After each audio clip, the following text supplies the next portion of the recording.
नमस्कार विद्यार्थी मित्रांनो आणि पालकांनो, मागच्या 2 दिवसापासून आपला एकही व्हिडिओ आला नाही कारण मी स्वतः मेडिकेशन वरती होतो. 2 दिवस पावसात भिजलो आणि त्या कारणाने माझी तब्येत खराब झालेली होती, म्हणून मी 2 दिवस व्हिडिओ बनवू शकलो नाही. पण आजपासून आपला तसाच फ्लो मेंटेन होईल आणि दररोज व्हिडिओ सकाळी तुमच्यासाठी येतील. प्रत्येक दिवशी तुमचे नवीन नवीन डाऊट्स क्लिअर होतील आणि जोपर्यंत ऍडमिशन होत नाही तोपर्यंत तुम्हाला अशाच पद्धतीचे व्हिडिओ येत असतील. आजचा हा व्हिडिओ खूपच महत्त्वाचा आहे. आज आपण बोलणार आहोत कॅप राऊंडचे जे न्यू रूल्स आहेत, जे व्हेरिफिकेशनचे न्यू रूल्स आहेत, ठीक आहे, जे व्हेरीफाय करताना तुम्हाला खूप अडचणी येत आहे त्याविषयी आज आपण बोलणार आहोत. सीईटी सेलचं डिक्लेरेशन आहे, ठीक आहे. त्याआधी चॅनलला सबस्क्राईब करा. लास्ट व्हिडिओचा विनर दीपेश भारती होता, ज्याला 1500 रुपीजचा अमेझॉन वाउचर गेलेले आहे. नेक्स्ट व्हिडिओचे तुम्ही असू शकतात. प्रत्येक व्हिडिओमधून आपण एक लकी सबस्क्रायबरला पिक करत असतो, त्याला ते 1500 रुपीजचा अमेझॉन वाउचर जातं. फक्त तुम्हाला चॅनलला सबस्क्राईब करून ठेवायचंय. व्हॉट्सअप ग्रुपला लगेच जॉईन करा. CAP round, counselling, CET cell तर्फे काही इम्पॉर्टंट इन्फॉर्मेशन आली सगळ्यात पहिले व्हॉट्सअप ग्रुपवरती येते, ठीक आहे. आणि मागच्या 2 दिवसापासून मी व्हॉट्सअपही बघू शकलो नाही, म्हणून आजपासून मी तुमचे व्हॉट्सअप मेसेजेस पण क्लिअर करेल, ठीक आहे. कॉल्स नका करू, कॉल्स रिसिव्ह नाही होत, ठीक आहे. फक्त व्हॉट्सअप मेसेजेस मी रिप्लाय करेल. ज्यांना काही अडचण असेल ते टाकू शकतात, ठीक आहे. आणि थोडासा वेळ लागेल कारण मागच्या 2 दिवसाचे पण मेसेजेस खूपच थकलेले आहेत. चला, आता डोमिसाइल सर्टिफिकेशन बद्दल काय क्लॅरिफिकेशन आलंय सीईटी सेल कडून त्याच्याविषयी बोलूया. बरेच विद्यार्थी सीईटी सेलला कॉल करताय, त्यांना टाईप ए आणि टाईप बी नाही समजत आहे. खूप मोठा गोळ होतोय, ठीक आहे. टाईप ए वाले टाईप बी मार्क करताय, टाईप बी वाले टाईप ए मार्क करताय आणि त्याच्यामुळे ऍडमिशन प्रोसेसमध्ये प्रॉब्लेम्स येत आहेत. डॉक्युमेंट व्हेरिफिकेशन होत नाही, परत डिस्परन्सी लागते, परत ओरिजिनल अपलोड करतात, परत डिस्परन्सी लागते. त्यामुळे सीईटी सेलने याच्यावरती क्लॅरिफिकेशन दिलेलं आहे. टाईप ए कॅन्डिडेट म्हणजे काय बाळांनो? 10th अँड 12th महाराष्ट्रामध्ये कंपल्सरी आहे. कंपल्सरी 10th अँड 12th महाराष्ट्रामधून झालेलं पाहिजे, ठीक आहे. कुठून झालं पाहिजे? महाराष्ट्रामधून. अँड किंवा प्लस, ठीक आहे. तुम्हाला अँड नाही समजणार, प्लस तुमच्याकडे एक तर बर्थ सर्टिफिकेट पाहिजे, एक तर लिव्हिंग सर्टिफिकेट पाहिजे, एक तर तुमच्याकडे डोमिसाइल पाहिजे.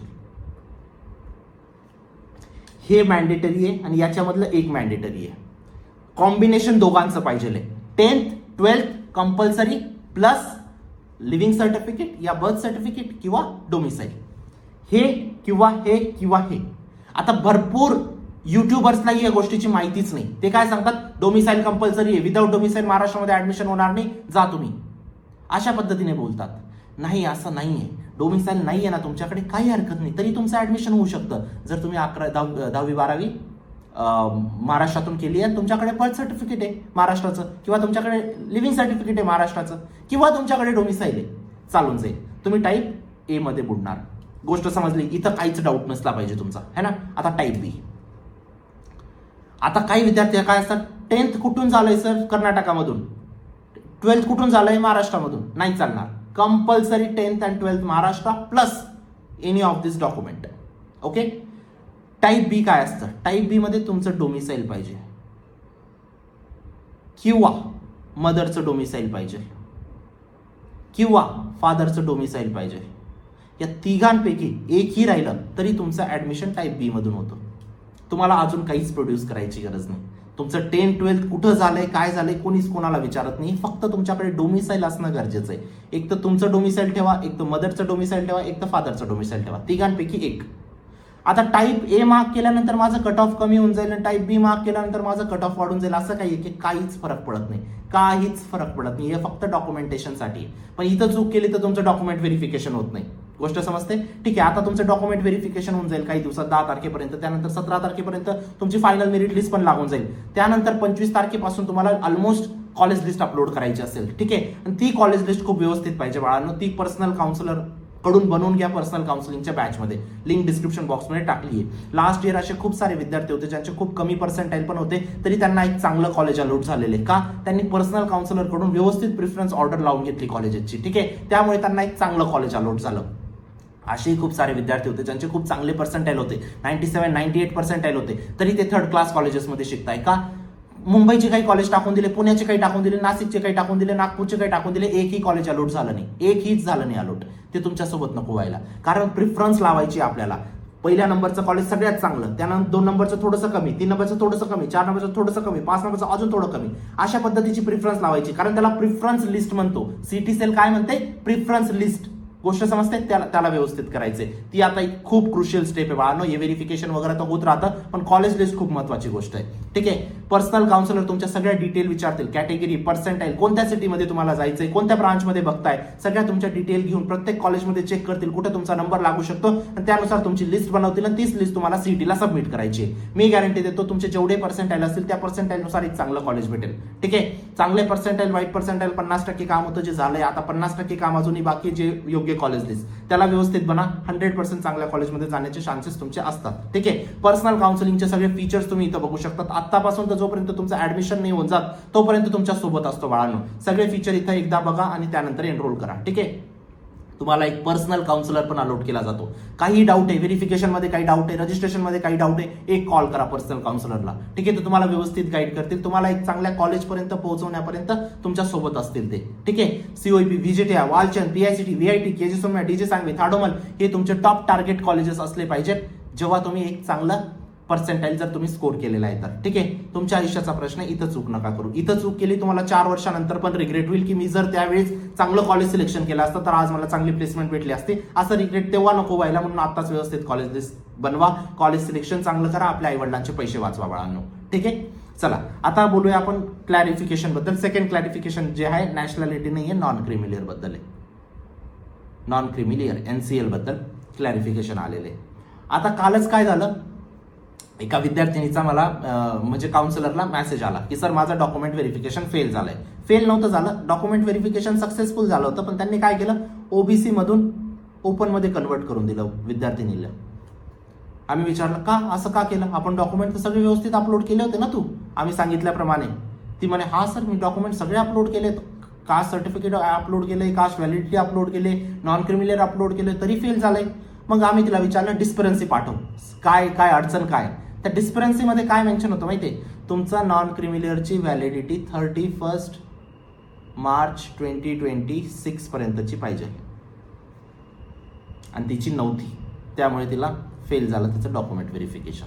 इथं सीईटी सेलच्या नियमानुसार इथं बघू शकता तुम्ही, हा सीईटी सेलचा नियम आहे, त्याच्यात साफ साफ मेन्शन केलंय सीईटी सेलने 31 मार्च 2026 पर्यंत तुमची व्हॅलिडिटी असणं गरजेचं आहे, अदरवाईज तुमचं डॉक्युमेंटेशन फेल होईल. गोष्ट समजते, ही गोष्ट खूप महत्वाची बाळांनो. आणि तुम्हाला वाटतंय की काय एकच डॉक्युमेंट मिसिंग आहे, होऊन जाईल आपलं, आपण फिजिकल व्हेरिफिकेशन केलंय, बोलून चालून आपलं करून घेऊ, नाही होणार, नाही होणार. आता इथं फॉल्ट काय असतं माहितीये, आता पॅरेंट्स पण हुशार असतात. 2024 पर्यंतचं नॉन क्रिमिलियर काढून घेतात का, 2024 पर्यंतच्या आत त्यांचं इन्कम 8 लाखाच्या कमी होतं म्हणून नॉन क्रिमिलियर इझिली निघलं. 2025 पासून 8 लाखाच्या वरती इन्कम गेलं, मग ते काय म्हणतात, आता आमचं नॉन क्रिमिलियर निघत नाही, आता आम्ही काय करायचं, मग मागचं जोडून देऊ का आम्ही, नाही चालणार, नाही चालणार. ठीक आहे, इन्कम 8 लाखाच्या खाली आहे, आता पण तुमचं नॉन क्रिमिलियर बनवू शकतं, 3 ते 4 दिवसात नॉन क्रिमिलियर येऊन लागतं. ठीक आहे, तहसील ऑफिसला व्हिजिट करा. गोष्ट समजते. चला, नॉन क्रिमिलियर बद्दल क्लॅरिफिकेशन क्लिअर झालं. त्यानंतर रिसिप्ट क्लॅरिफिकेशन सीईटी सेलने दिलेलं आहे. त्याच्यामध्ये काय म्हटलंय, जर तुम्ही ओबीसी कॅन्डिडेट आहात किंवा एससी आहात किंवा एसटी आहात किंवा एनटी आहात किंवा एससीबीसी आहात, ठीक आहे, किंवा ईडब्ल्यूएस आहात, ठीक आहे, जर या कॅटेगरीज मध्ये तुम्ही येतात ना, तुम्ही आता तुमच्याकडे कास्ट व्हॅलिडिटी नसेल, सर्टिफिकेट नसेल ना, तर तुम्ही त्यांची रिसिप्ट अपलोड करून द्या. पण रिसिप्ट अपलोड करताना पण रिसिप्टचे सगळे डिटेल्स टाकायचे आहेत. रिसिप्ट इश्यू कोणी केली, रिसिप्टची डेट काय, रिसिप्टचा नंबर काय, सगळ्या गोष्टी तिथे टाकायच्या आहेत. ठीक आहे, चला, म्हणजे फॉर्म मध्ये टाकायला ऑप्शन येतं ते. तर आता अजून एक गोष्ट, जे विद्यार्थी पर्सनल काउन्सिलिंग मध्ये एनरोल आहेत ना, ऍपमध्ये ऑलरेडी मी फॉर्म फिलिंगचा डिटेल व्हिडिओ टाकलाय, स्टेप बाय स्टेप कसा फॉर्म फिल करायचा आहे. प्लीज एकदा बघा, जे एनरोल आहेत ते एक एक स्टेप, मी आजारी होतो तरी एक एक स्टेप व्यवस्थित एक्सप्लेन केलेली मी, प्लीज एकदा बघा.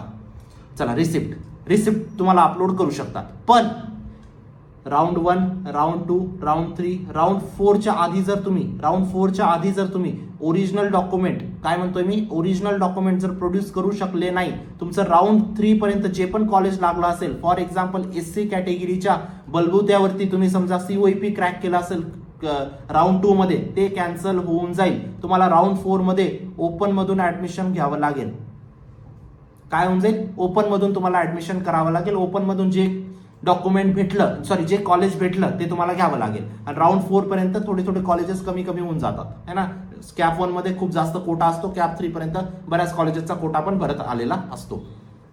म्हणून थोडंसं बघा की दुसऱ्या राऊंड पर्यंत वाट बघा की तुमचं होतंय का नाही, ओबीसी मधून डॉक्युमेंट येतंय का नाही आलं दुसऱ्या राऊंड पर्यंत, तिसऱ्या राऊंडला तुम्ही ओपनला घेऊन टाका ऍडमिशन, म्हणजे तुम्हाला ऍटलीस्ट 2 राऊंड तर भेटतील चांगले ओपन मधून खेळायला.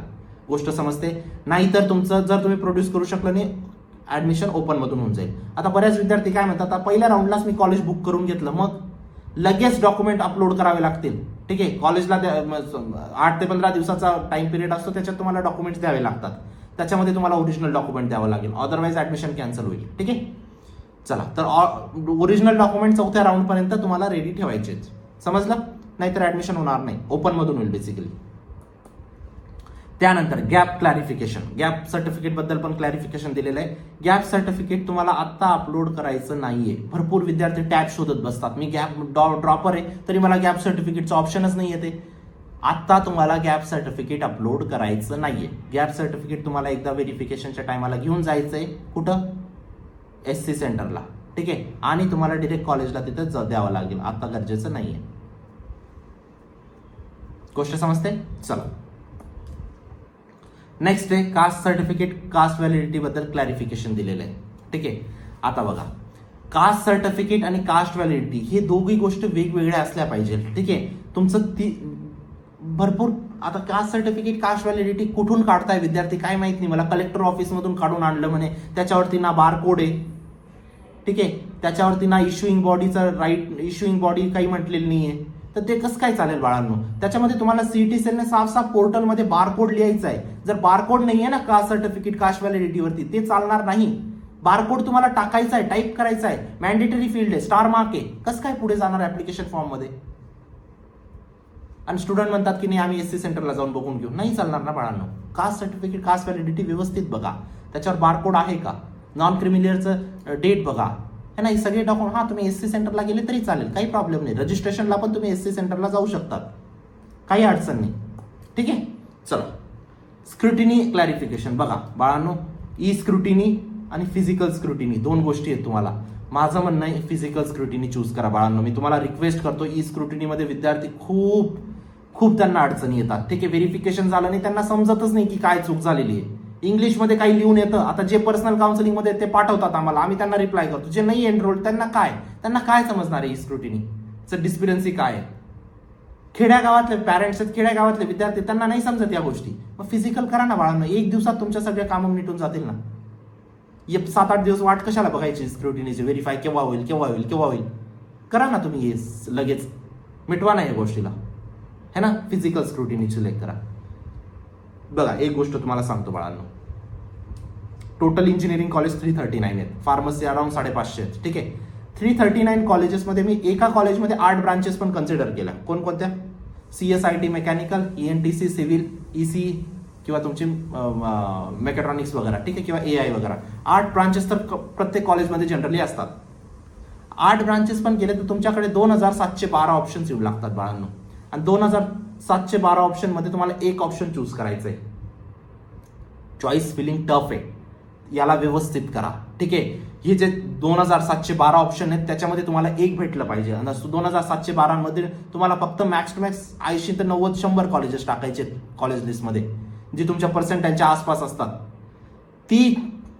ते जे कॉलेज सिलेक्शन आहे ना, ती प्रोसेस खूप महत्वाची आहे, त्याला व्यवस्थित करा बाळांनो. ठीक आहे, म्हणून पर्सनल काउन्सिलिंग मध्ये एनरोल करा. तुम्हाला सगळ्या कॉलेजेसची नॉलेज, सगळ्या ब्रांचेसची नॉलेज काउन्सिलर असते, ते तुमची व्यवस्थित कॉलेज लिस्ट बनवतील. ठीक आहे, व्यवस्थित तुमचं जर कॉलेज लिस्ट व्यवस्थित राहिली ना, best college list is equal to best college. College list व्यवस्थित राहिली तर तुम्हाला चांगलं कॉलेज भेटतं. कारण इतक्या कॉलेजेसची प्रिफरन्स लावायची आहे बाळांनो.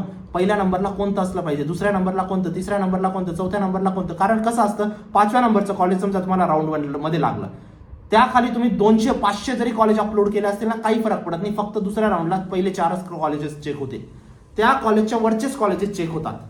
गोष्ट समजते? म्हणून कॉलेज लिस्ट किती महत्वाची तुम्हाला समजते.